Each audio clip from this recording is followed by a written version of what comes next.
마태복음 2장 1절에서 12절까지의 말씀입니다. 함께 읽도록 하겠습니다.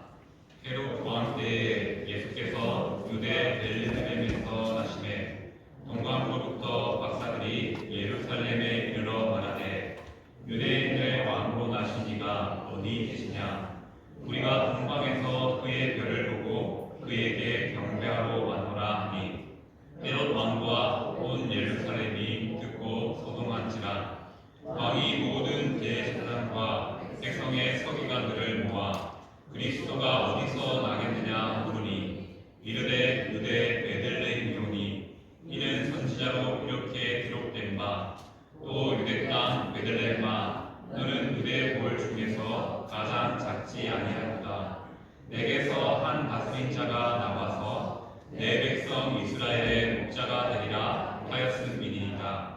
이에 헤롯이 가만히 박사들을 불러 별들이 나타난 때를 자세히 묻고 베들레헴으로 보내매 이르되 가서 아기에 대하여 자세히 알아보고 찾거든 내게 보아요. 나도 가서 그에게 경배하게 하라. 박사들이 왕의 말을 듣고 갈새 동방에서 보던 그 별이 문득 앞서 인도하여 가다가 아기 있는 곳에 머물러 서리라. 그들이 별을 보고 매우 크게 기뻐하고 기뻐하더라. 집에 들어가 아기와 그의 어머니 마리아가 함께 있는 것을 보고 엎드려 하늘께 경배하고 오배함을 열어 황금과 유황과 모략을 예물로 드리니라. 그들은 꿈에 헤롯에게로 돌아가지 말라 지시하심을 받아 다른 길로 고국에 돌아가니라. 오늘은 우리의 구주 예수님이 출생하신 그날을 기념하는 성탄절입니다.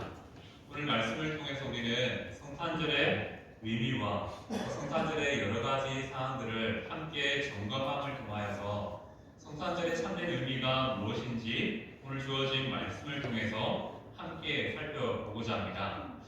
자, 성도님들은 성탄절 하면 어떠한 추억을 가지고 계십니까? 요즘에는 많이 보기 힘든데 새벽송이 있었죠. 새벽송을 돌면서 가정마다 찬송을 선포하고 또 예수님의 탄생을 기뻐했던 추억이 있습니다. 그리고 또 젊으신 분들은 아마 밤새 친구들과 게임도 하고 교회에서 즐거운 시간을 가지면서 딱 이 시간에 어떻게 됩니까? 다 졸기 시작합니다. 꾸벅꾸벅 졸면서 우리 성탄 예배를 드렸던 추억도 있을 것입니다. 그리고 여러 가지 일들이 성탄절과 함께 추억으로 되뇌어질 것입니다.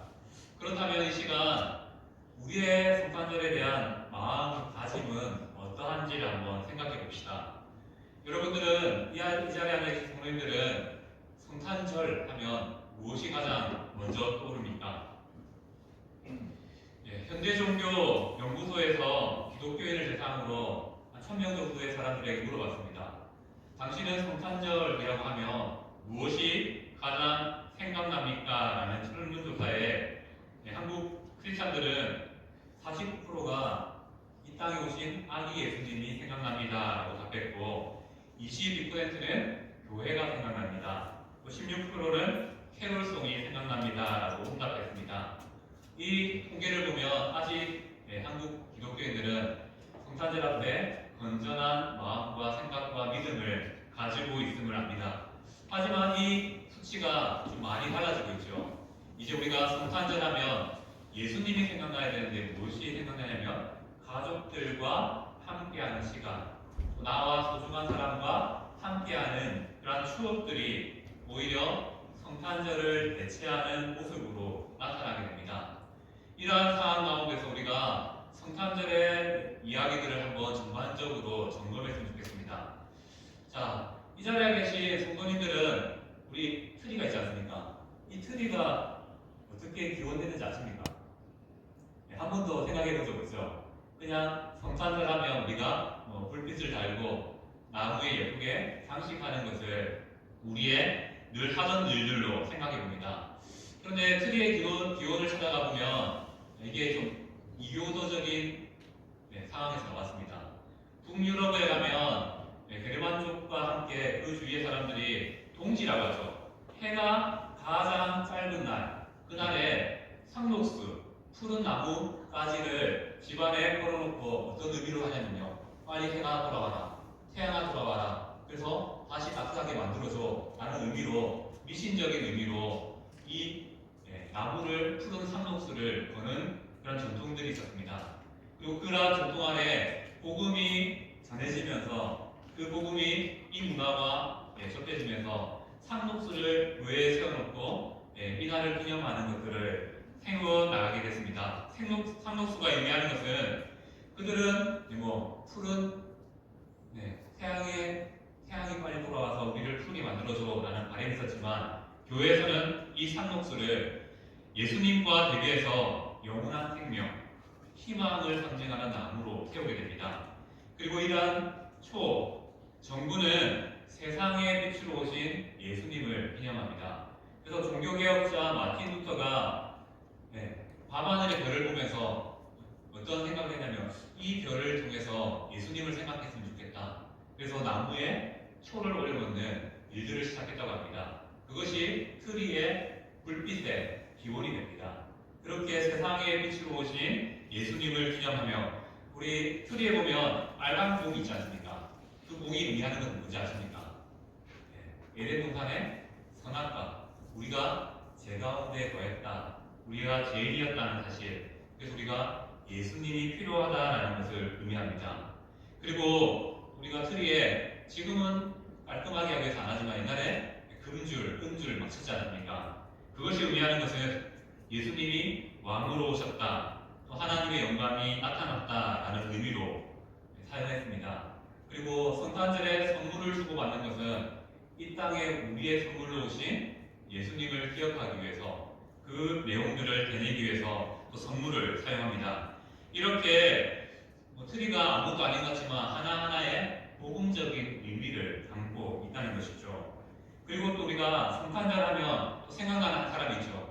예수님과 더불어 생각 안 했으면 좋겠는데 산타 크로스가 있습니다. 산타 크로스의 기원도 정말 좋습니다. 좋은데 이게 의미가 퇴색해지면서 다른 쪽으로 의미가 발전하게 됐습니다. 325년 AD 325년경 터키에 니콜라스라는 한 신앙인이 있었습니다.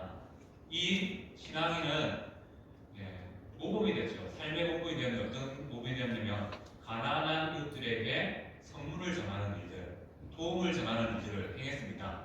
그래서 그 사람에게, 니콜라스라는 이 사람에게 성자라는 별칭을 붙이게 됩니다. 세인트죠. 세인트 니콜라스, 산타 크로스가 됐습니다. 이 사람을 기념하는 것이 바로 산타의 기원이 되었고요. 더 엄밀히 말하면 우리가 산타를 생각할 때 어떠한 마음을 가져야 되면, 성탄절은 어떤 날, 가난한 이웃에게 그리스도의 사랑을 나누는 날, 그런 의미로 산타가 만들어졌다는 것도 생각해 봐야 됩니다.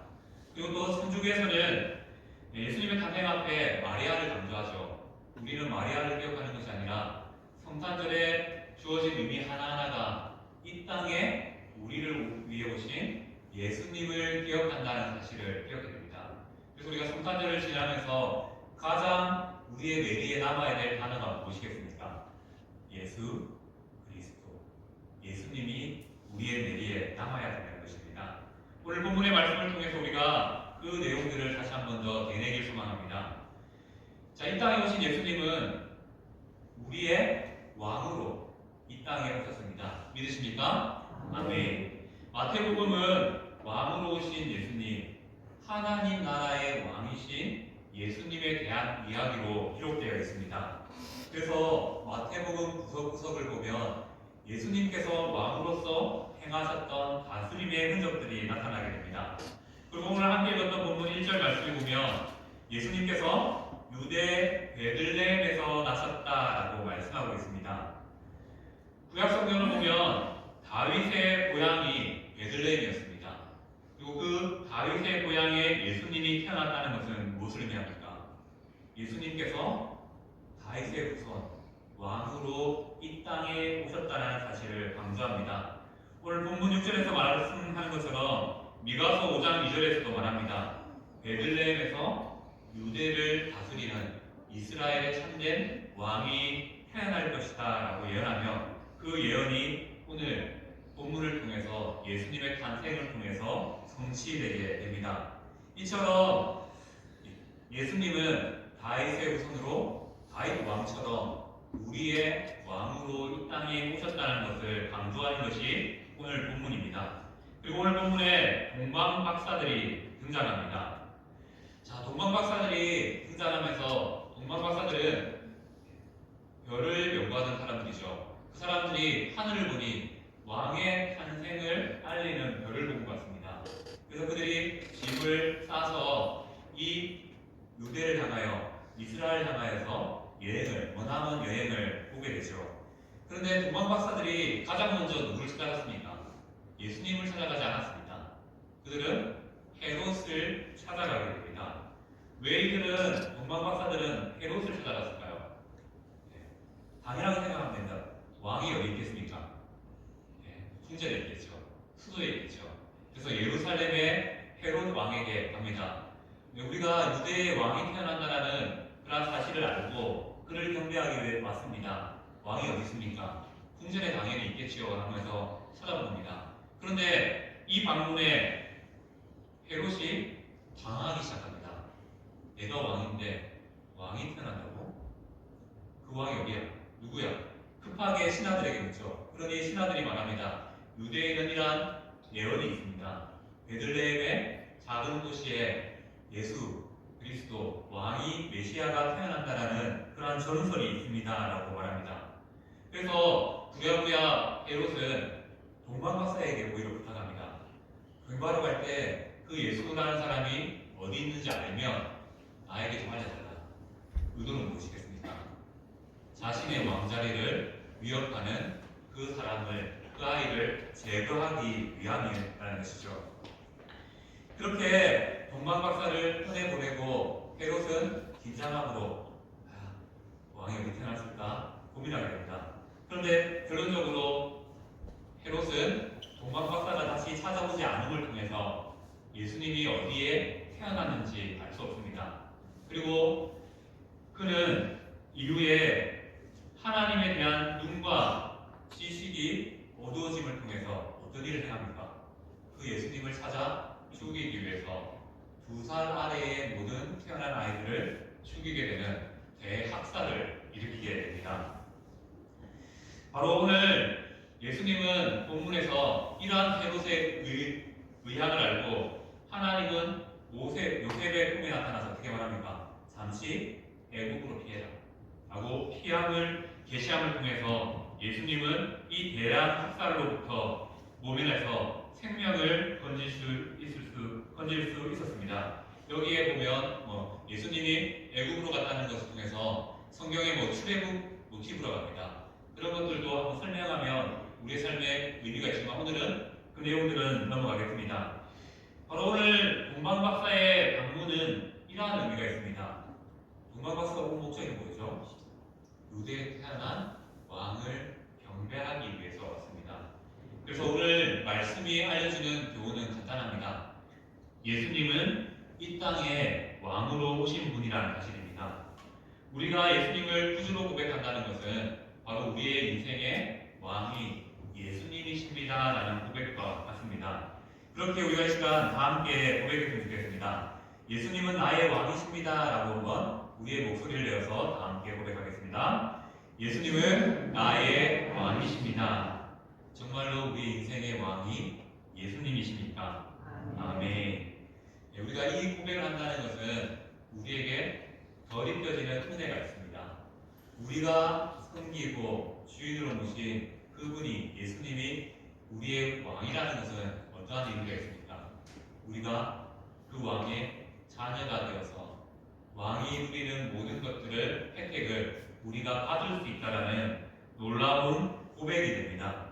바로 우리가 예수님을 왕으로 고백할 때 왕 되신 그 하나님께서 우리의 삶에 나타나셔서 우리의 존재를 변화시켜 줍니다. 어떻게 해요? 이전에는 세상에서 죄에 묻게 살던 죄의 종이었다며 이제 하나님의 은혜로 구원받아 하나님의 자녀, 하나님의 왕 되신 자녀, 바로 왕자로 공주로서 살 수 있는 은혜를, 신분의 변화를 이 고백을 통해서 우리에게 주신 것이죠. 그래서 우리가 하나님을 향하여, 예수님을 향하여 왕이십니다라는 이 고백이 아무것도 아닌 것 같지만 우리의 삶에 다른 의미가 있죠. 내가 변화되었다. 나는 하나님께 속한 자가 되었다라는 고백이 있습니다. 그렇기 때문에 왕이신 하나님의 자녀는 자연스럽게 어떤 신분을 얻게 됩니까? 하늘나라의 왕자이며 공주, 하나님의 자녀가 됩니다. 그렇기 때문에 우리는 예수님을 섬기는 일에 있어서 쪼잔해져서는 안 되겠죠. 어떡해요? 주일만 예수님을 섬기는 그런 성도가 되어서는 안 될 것입니다. 정말 우리의 인생에 왕이 예수님이라고 고백하신다면 매일매일 삶에서 예수님을 왕으로 인정하는 그러한 신앙의 삶을 살아야 하는 것이죠. 우리는 이렇게 왕같은 제사장으로 또 왕같은 존재로서 부름받은 성도라는 사실을 기억해야 됩니다. 그래서 우리가 예수님을 왕이라고 고백할 때 그에 따르는 자녀답게 살겠습니다. 성도답게 살겠습니다. 라는 고백을 함께 고백해야 한다는 것이죠. 우리는 왕으로 이 땅에 오신 예수님을 믿습니다. 아멘. 그리고 오늘 본문을 통해서 알 수 있는 두 번째는 우리의 신앙은 어디에 기반을 두고 있는가 점검해 보아야 됩니다. 예수님이 왕으로 이 땅에 오셨다는 이 사실을 우리는 어떠한 사실을 뿐만으로 고백하느냐라는 문제입니다. 자, 오늘 말씀에 동방박사들이 등장합니다. 박사라고 하니까 우리가 머리가 뛰어나고 현명한 사람이라는 의미를 가지고 있다고 생각할 수 있습니다. 하지만 더 엄밀하게 말하면 여기서 말한 동방박사는 천문학자, 별을 연구하는 사람, 별을 보는 사람입니다. 좀 더 의미를 확장하면 별을 보고 미래를 점치는 사람들, 점성술사 정도로 생각할 수 있습니다. 별을 보고 관측하는 점치는 사람들이죠. 그런데 오늘 한글 성경을 보면 번역에서 동방에서 온 현명한 사람이라는 의미로 동방박사라고 부릅니다. 물론 이들이 박사든지 정술가든지 중요하지 않습니다. 이들이 유대의 왕으로 오신 예수님을 경배하기 위해서 그 왕 대신 예수님을 만나기 위해서 왔다라는 것 자체가 중요하다는 것이죠. 이들이 온 것이 어디라고요? 이스라엘의 동쪽에서 왔기 때문에 동쪽에서 온 동방박사라고 부르게 됩니다. 그와 관련해서 또 한 가지 한번 질문을 한번 해보겠습니다. 성도님들, 동방박사는 몇 명입니까? 이제 안 넘어가네요. 안 넘어가시네요. 동방박사를 우리는 3명이라고 알고 있지만 많은 역사학자들과 신학자들은 한 2명이었을 것이다 라고 추측합니다. 추측입니다. 이 말은 뭐냐면 몇 명인지 모른다는 것이죠. 다만 중요한 것이 있다면 이들이 어떠한 사람, 어떠한 숫자로 왔든지 알 수 없지만 그들이 예수님을 경배하기 위해서 먼 거리에서 나왔다는 것이고 찾아왔다는 것입니다. 그리고 그 사람들은, 동방박사들은 2사람, 3사람이 온 게 아니라 거대한 무리를 끌고 왔다는 것입니다. 그래서 그들이 들어올 때 예루살렘으로 들어올 때 많은 사람들이 보고 와, 이 사람들이 뭘까 궁금하면서 반기기도 하고 궁금해하기도 했다라는 표현들이 성경에 있습니다. 핵심은 무엇입니까? 동방박사들이 2명이냐 3명이냐가 중요한 게 아니라 선물의 황금 모략 유황을 하신 것도 중요하겠지만 그것보다 왕으로 오신 예수님을 경배하기 위해서 찾아왔다는 것입니다. 그리고 또 우리가 기억해야 될 것은 동방박사와 관련해서 또 중요한 것 중에 하나가 뭐냐면 베들레 위에 떴던 예수님의 위에 떴던 별입니다.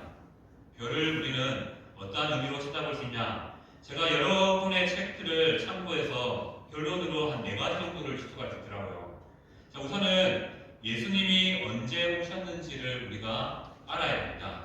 주일학교에서는 편의상 우리 달력을 따라서 2025년 전에 예수님이 오셨다고 말합니다. 하지만 예수님이 오신 정확한 날짜는 역사의 기록에 나타나지 않습니다. 그래서 그 날짜가 정확히 언제인지는 알 수 없습니다. 하지만 역사로 남겨진 정확한 자료가 있습니다. 헤롯은 언제 죽었는지 나타납니다. 헤롯은 주전 4년 BC 4년에 죽었습니다.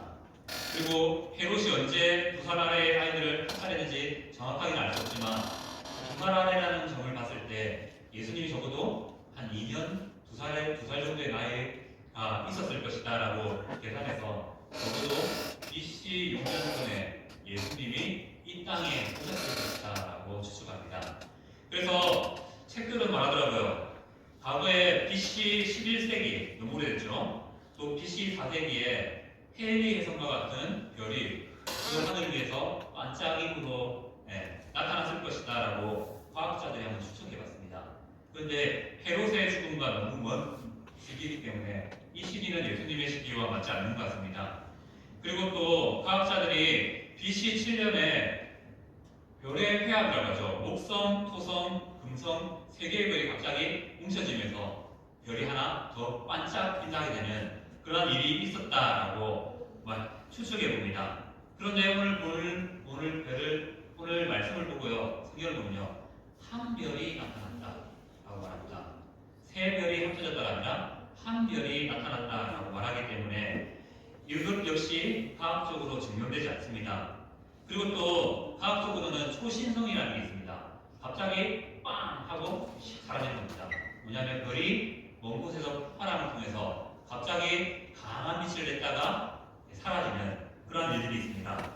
하지만 이러한 현상은 우리 은하계에서도 희귀하게, 드물게 나타나는 일이기 때문에 예측이 불가능합니다. 그래서 이것을 통해서도 예수님이 오신 시기를 알 수 없습니다.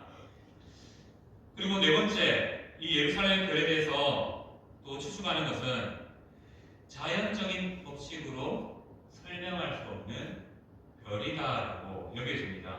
왜 그렇습니까? 동방 박사가 별을 보고 왔습니다. 그런데 동방 박사가 예루살렘으로 오는 길에 별을 잊어버리게 됩니다. 잃어버리게 됩니다. 그래서 별을 따라왔다면 아마 예수님께로 온전히 갔을 겁니다. 하지만 이 동방 박사들이 헤롯의 성전으로 예루살렘으로 갔던 이유는 바로 이 별이 잠시 사라졌기 때문입니다. 동방 박사들을 이끌었던 그 별이 사라졌기에 당연히 동방 박사들은 왕이 예루살렘 성에 있을 줄 알고 헤롯을 찾아갔다는 것이죠. 그리고 우리가 기억해야 될 것은 그렇게 별이 나타나면 헤롯도 압니다. 헤롯도 알 수밖에 없습니다.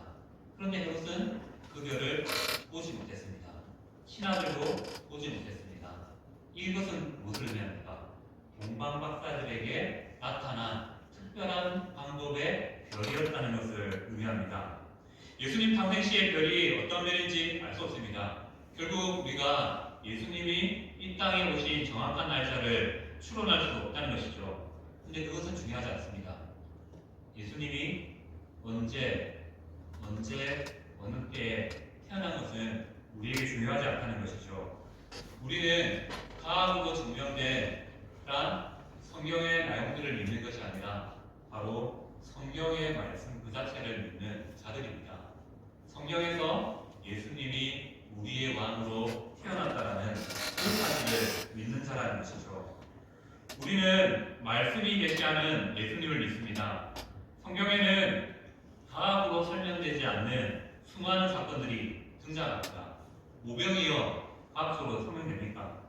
홍해가 갈라진 사건, 또 죽은 자가 살아나는 사건, 우리를 걷는 사건, 수많은 사건들이 성경에 나온 사건들이 과학으로 증명되지 않습니다. 오히려 과학적으로 설명되지 않기 때문에 이것이 불가능하다, 그냥 소설과 같다, 그냥 전설적인 이야기와 같다라고 말하는 사람들도 있을지 모르겠습니다. 하지만 우리는 말씀 그대로 계시하신 그 예수님을 믿는 자들입니다. 그래서 이 말씀이 과학으로 증명되어서 확연하게 드러나면 감사하지요. 하지만 확연하게 과학적으로 증명되지 않아도 상관없습니다. 왜요? 우리는 하나님이 주신 이 말씀, 성경을 믿는 자들이기 때문이고요. 그 성경은 예수님을 뭐라고 말합니까? 우리의 왕으로 오셨다라고 말합니다. 네, 우리가 이러한 과학과 더불어 한 가지 우리가 알고 있는 예화를 한번 점검해 보려고 합니다. 자, 성도님들 혹시 이런 예화 들어보셨죠? 나사에서 지구의 나이를 한번 측정해봤는데 얘들을 측정해보니까 하루가 부족하더라. 그 하루가 어디 있냐? 네, 여호수아가 전쟁할 때 해가 잠시 멈췄던 그 사건이었다. 혹시 이 예화 들어보셨죠? 안 들어보셨습니까? 과거에 교회에서 자주 되뇌던 나사에서 그렇게 했다라는 예화가 있습니다. 그런데 97년 3월에 실질적으로 나사에서 공식적으로 고백했습니다. 우리는 이러한 조사한 적 없다. 왜냐하면 과학은 지구의 나이를 수억 년으로 봅니다. 하지만 성경은 지구의 나이를 만년 하나로 봅니다. 그래서 과학과 이 성경이 맞아떨어지지 않습니다. 물론 또 과학과 역사가 증명하는 것 중에 여리고성이라는 사건은 실제 발굴을 통해서 여리고성은 무너질 때 안으로 무너지지 않고 밖으로 무너졌다고 합니다. 보통 사람들이 쳐들어와서 공격할 때는 성이 안쪽으로 무너지는 경우가 생겨납니다. 그런데 여리고성은 밖으로 무너졌다는 것은 하나님께서 지진과 같은 놀라운 일들로 무너뜨렸다는 것을 또 과학적으로 역사적으로 그렇게 증명하기도 합니다. 이렇게 과학으로 성경이 증명되기도 하지만 우리가 기억해야 될 것은 우리는 과학이 아니라 이 말씀을 믿는 자들이죠. 그리고 오늘 말씀에 예수님께서 우리를 위해서, 우리의 구주가 되시기 위해서, 우리의 왕이 되시기 위해서 이 땅에 오셨다라고 말씀합니다. 그렇게 우리는 이 성경을 따라 예수님이 우리의 왕이심을 고백하며 나아갈 수 있어야 됩니다. 이 시간 우리의 왕이 예수님이심을 고백하십니까? 아멘. 그렇다면 이제 우리에게 주어진 숙제가 있습니다. 예수님을 왕으로 모시며 살아가기를 다짐하는 이 성탄을 맞이한 성도들은 어떻게 살아야 됩니까? 동방박사처럼 경배의 삶으로 성탄을 보내야 됩니다. 바로 우리가 함께 모여서 예배드리는 것처럼 이 예배를 통해서 다시 한 번 더 우리를 위해 이 땅에 오신 예수님을 기억해야 됩니다. 10절 말씀에 보면 동방박사들이 다시 나타난 별을 보고 기뻐했고 예수님의 탄생을 동시에 또 기뻐했다라고 말씀하고 있습니다. 우리가 성탄절을 맞이하면서 우리의 인생을 한번 점검해 봤으면 좋겠습니다. 혹여나 우리의 삶을 이끌던 밝은 빛이었던 별이었던 예수님을 잃어버려서 희미한 인생, 목적이 없는 삶, 의미 없는 삶을 우리는 살고 있지 않습니까? 동방박사에게 다시 별이 나타나자 그들은 다시 예수님을 향한 선명함을 가지고 나아가 예수님을 경배할 수 있었습니다. 오늘 성탄절이 우리의 삶에 이러한 의미가 있기를 소망합니다. 잠시 잊고 살던 예수님, 나의 왕이신 그 예수님을 다시 한 번 더 우리의 삶에 대렘을 통하여서 내가 하나님의 자녀로서 나는 어떻게 살 것인가 선명하게 드러남을 통하여서 나의 삶에 경배를 원하시는 그 하나님을 다시 한 번 더 대내며 최고의 경배로 하나님께 나아가는 그 성탄절이 되기를 소망합니다. 어떤 것일까요? 우리가 드릴 수 있는 최고의 경배는 무엇이겠습니까? 내가 성탄절 때문에 먼저 기뻐하는 것입니다. 그리고 이 기쁨을 내 안에만 가지고 있는 것이 아니라 나눔을 통해서 이 기쁨을 나타내는 것이죠. 성탄절은 예수님의 오심을 기뻐하는 날입니다. 우리 교회만의 행사가 되어서는 안 된다는 것이죠. 우리는 이 성탄절을 통해서 믿지 않는 사람들에게도 구원의 기쁨을 전할 수 있어야 됩니다. 교회가 이 성탄절을 맞이해서 트리를 다는 이유는 무엇입니까?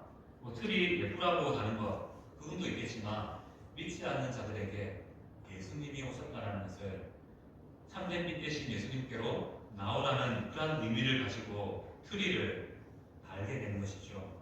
그리고 우리가 이 성탄의 예배를 정말로 우리의 왕이신 하나님께, 예수님께 온전히 드릴 수 있는 방법은 무엇이겠습니까?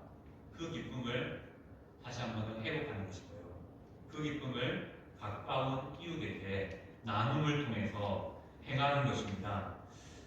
네, 어제였죠. 어제 주민자치 상태를 갔는데 석고교회 어린이집 아이들이 열심히 공연을 하고 있더라고요. 네, 공연을 하고 있더라고요. 예수님이 오셨습니다 라고 하면서 기쁜 성탄절 하면서 춤을 추면서 그렇게 주민센터에서 축하하는 모습을 보았습니다. 바로 우리 교회가 취해야 될 모습이 이러한 모습이라는 것이죠. 성탄절은 우리가 가까운 이웃에게 기쁨을 전하는 날이 되어야 됩니다. 또 나눌 수 있는 날이 되어야 되는 것이죠. 자, 오늘 하루 정말로 예수님이 우리의 왕이심을 고백하신다면 할 수 있습니다. 어떻게 해요? 내가 가진 그 은혜를 가까운 이웃들에게 한번 나눠보는 겁니다. 또 성도들에게 안부를 전해보는 것이죠. 우리가 소유한 이 기쁨을 다른 이에게 나타낼 때 바로 그것이 성탄절의 참된 의미를 회복하는, 그래서 정말로 예수님을 경배하는 그러한 성탄절이 될 수 있을 줄 믿습니다. 말씀을 정리하겠습니다. 성탄절은 어떤 날입니까? 우리의 왕으로 오신 예수님을 경배, 예배하는 날입니다. 이 경배에는 함께 모여서 예배드린다는 의미와 함께 우리 안에 다시 기쁨이 회복되어야 되고, 그 기쁨으로 이제 나의 옆에 있는 지체들을 바라보며 또 믿지 않는 이웃들을 바라보며 나아가야 된다는 그런 고백이 담겨 있습니다. 그리고 이 경배에는 더 나아가서 예수님이 이 땅에 오신 그 목적을 가까운 이웃에게 나눔을 통해 예수님의 사랑을 전해야 된다는 그런 의미가 있습니다. 다시 한 번 더 말씀을 마치면서 질문하겠습니다. 성도님들, 우리 인생의 참된 왕이 예수님이심을 믿으십니까? 네. 그렇다면 오늘 말씀처럼 다시 한 번 더 기쁨으로 예수님을 예배하는 성도 되시기를 소망합니다. 그리고 오늘도 주어진 자리에서 내가 할 수 있는 작은 나눔을 통해서 그 옆에 있는 지체들의 섬김을 통해서 예수님의 사랑을 실천해보는 그러한 기쁨이 동시에 주어지는 복된 성탄절 되기를 소망합니다. 아멘.